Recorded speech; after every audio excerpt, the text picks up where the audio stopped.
Low budget premium cars எடுக்கலாமா எடுக்கக்கூடாதா அதை பற்றி இந்த வீடியோவில் பார்க்க போகிறோம். ஸோ இந்த நேம்லேயே பார்த்தீங்கன்னா முன்னுக்கு பிறன்னு இருக்கும் லோ பட்ஜெட் ப்ரீமியம். அதாவது ப்ரீமியம்னா அதுக்கான ப்ரீமியமான அமௌண்ட் வந்து நம்ம பே பண்ணுற மாதிரி இருக்கும்.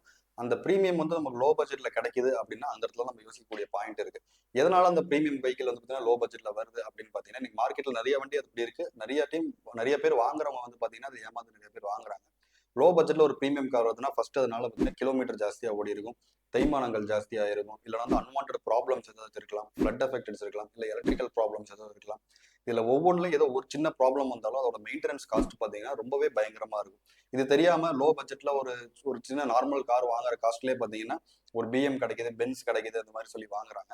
அதனால அன்னைக்கு வந்து பார்த்தீங்கன்னா அது வந்து கார் வாங்கும்போது அந்த ஆசையில் வாங்கிடுவோம். ஆனால் பின்னாடி வந்து மெயின்டெனன்ஸ்னு ஒரு செலவு வைக்கும் போது பார்த்தீங்கன்னா ஏன்டா அந்த கார் வாங்கணும், அவசரப்பட்டு இந்த கார் வாங்கிட்டோமா அப்படின்னு சொல்லிட்டு நிறைய பேர் யோசிக்கிறாங்க.